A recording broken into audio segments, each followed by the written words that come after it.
Hey, what's up, everybody? My name's Justin Sorensen. Welcome to my channel.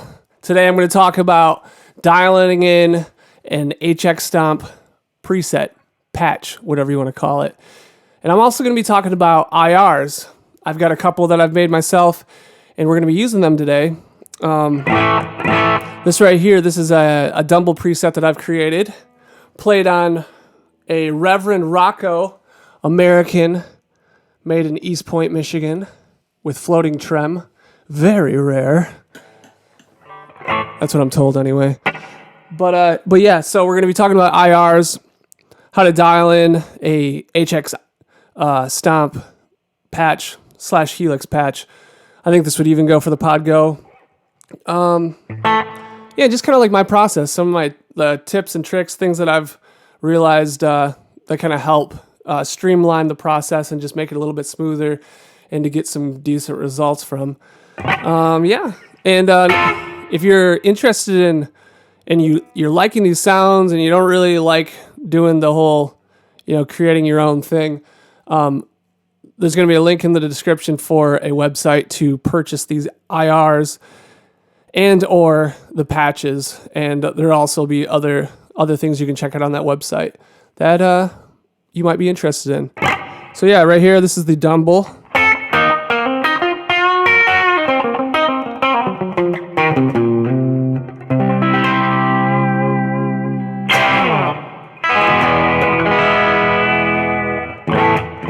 This is one of my favorites.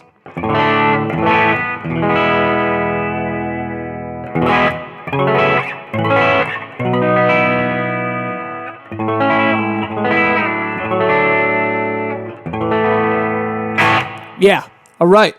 So let's jump over to Hxedit and go through my process. All right, here we are in Hxedit. So to test my skills with dialing in a preset here, I'm going to start with this brand new amp called the Ventoux. That's accessible, I think, at the HX or the Stomp or the 3.15 update. I think that's what it is.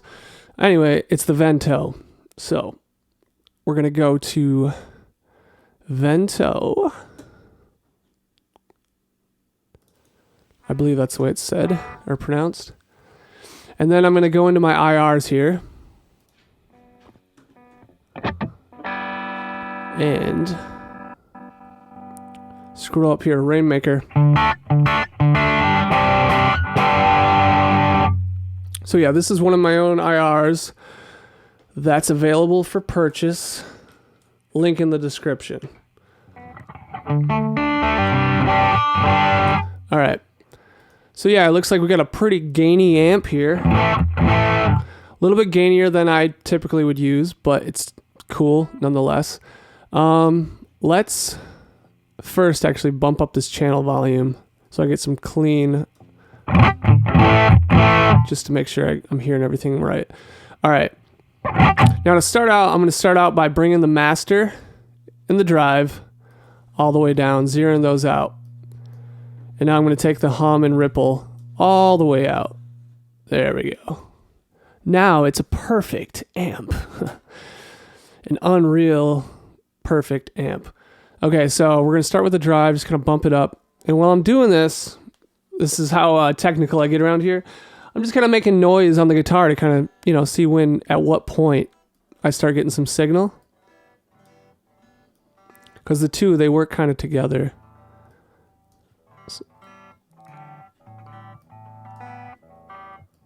All right, so we're getting somewhere here. And so right now I just really want to get a mild breakup. I don't want a lot of breakup. So I want to really see what this amp can do, what kind of headroom it has and all of that.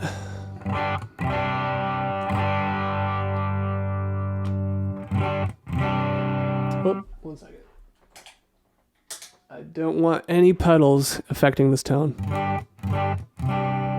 Ugh. Strings are a little on the old side. By old, man, I feel like they're like two years old. Ridiculous. I don't play this guitar very often. And honestly, building patches on old strings isn't really the greatest method, but it'll be fun. Okay. All right, we need some more. I'm just gonna bump this channel volume all the way up. Need more in my ears. Okay. Oop. Okay, drive, master.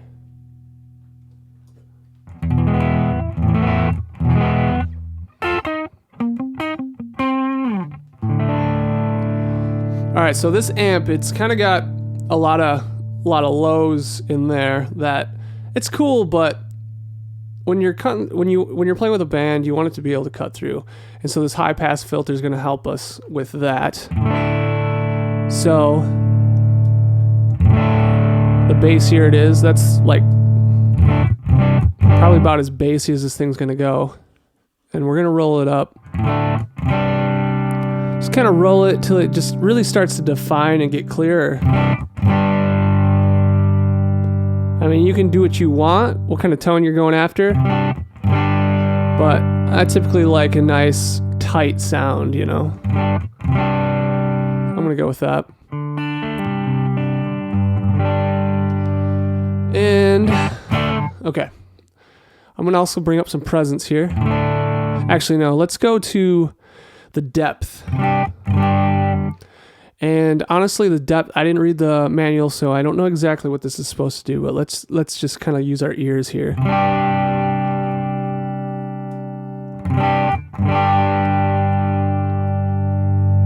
Okay, there's that low.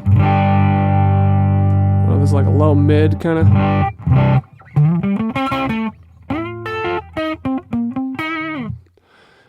Yeah, so I'm gonna probably want to bring that down.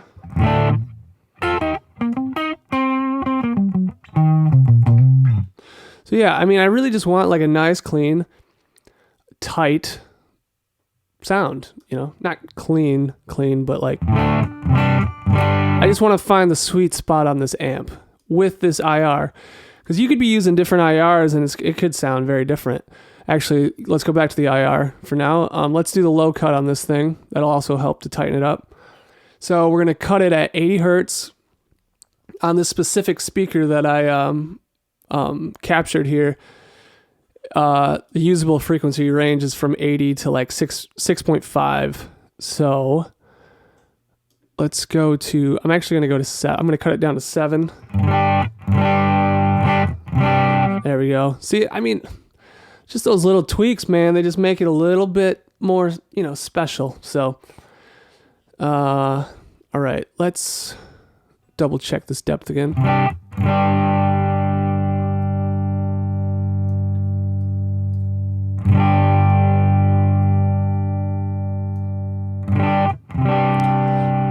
Just really trying to listen to those nuances within the spectrum, you know?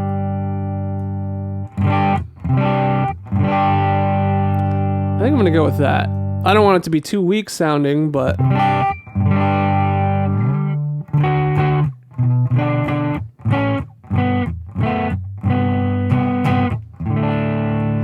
okay, let's try the presence here. Actually, no, let's try the mids. Boost those a little bit.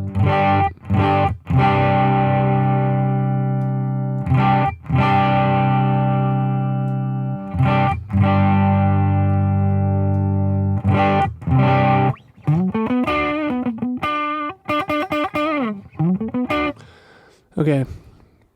I think I like something kind of like that.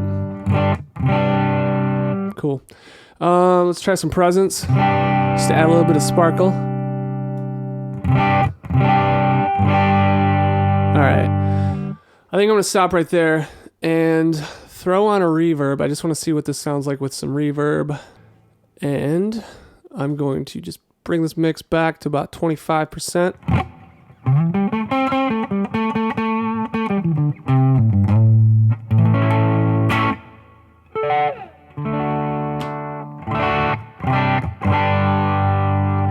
Cool. All right. And here's another trick. I'm going to mute or take the reverb off for a second. and go to stereo, dual delay, bring this left time all the way down, right time down to about, let's do 30 ms, 30 milliseconds for now. Left feedback all the way down, right feedback. Make sure we can hear it. Let's go 10% on that.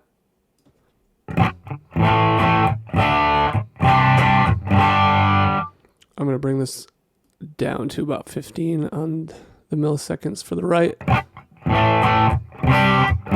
Just to kind of, we just want to give it a little bit of a spread, a little bit of reflection in a natural kind of way.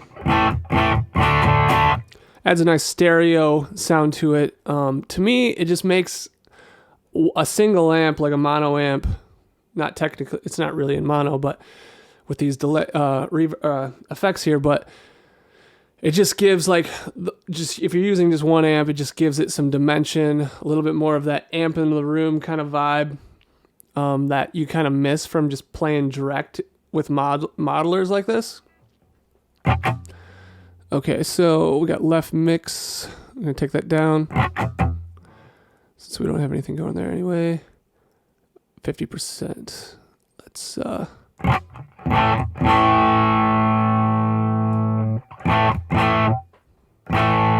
don't want it to be super noticeable.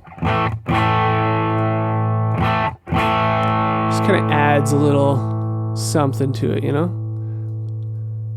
Perks the ear up a little bit.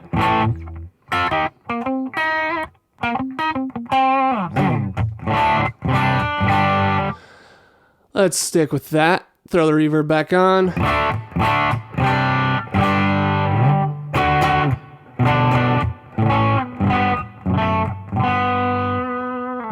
Yeah, it's cool, man.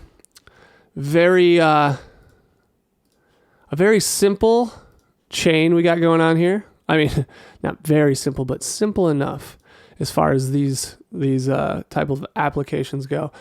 All right, now to kind of finish it off, I'm gonna throw an EQ block on there, just because when I run like a full-on pedal board into my stomp, and so I've got a lot of tone shaping going on. So I want to create this patch so that if anyone else is playing it that doesn't have a bunch of pedals, it's gonna mimic kind of like what I typically like to get out of my pedals. So I'm gonna go with a tilt, just a really simple type of thing, and I'm just gonna do a 4K boost on this.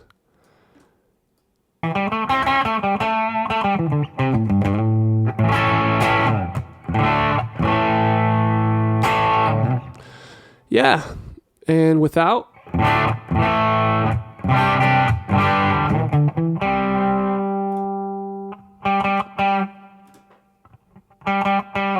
Yeah, it just adds a little bit more top end there. It just kind of pushes it a little bit more. Cool. I think I'm happy with this. You notice I didn't mess with the bias. I normally actually do, but it just sounds good. Why would I want to screw anything up?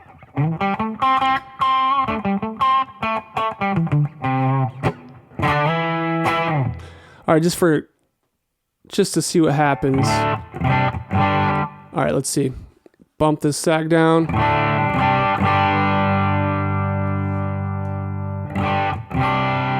Definitely not that.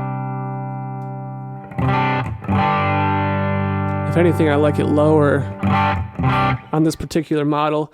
Every model kind of reacts a little differently.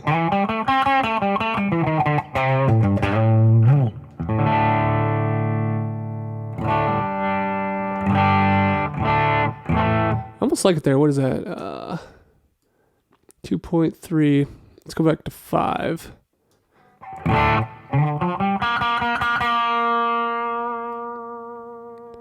.3. I think it gives it an openness, a little less compression, which playing humbuckers is kind of a nice thing, actually, because you just get so much compression already. Let's check this bias. Bump it all the way up. Man, that's interesting.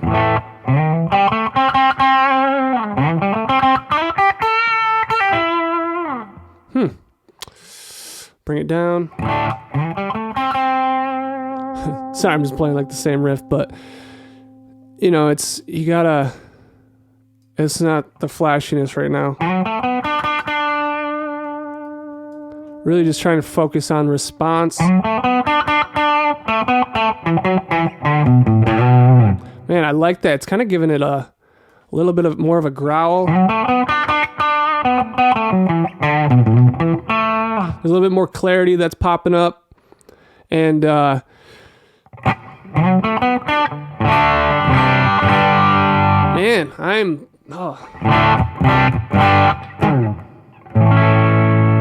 I don't typically play the style of amp.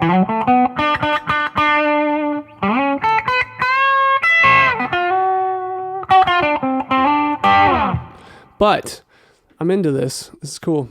All right, to finish this video off, let's go to the bias X, bump that up.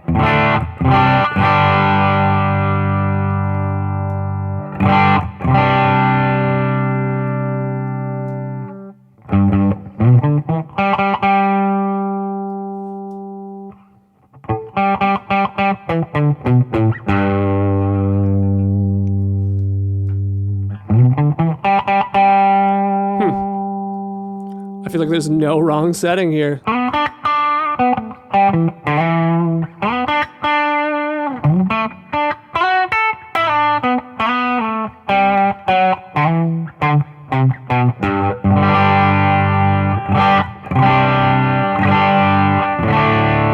4.5, sounds kind of cool. I think I'm actually going to go with that 4.5 on the bias X. Oh, I'm glad we actually did that. That added a little something special.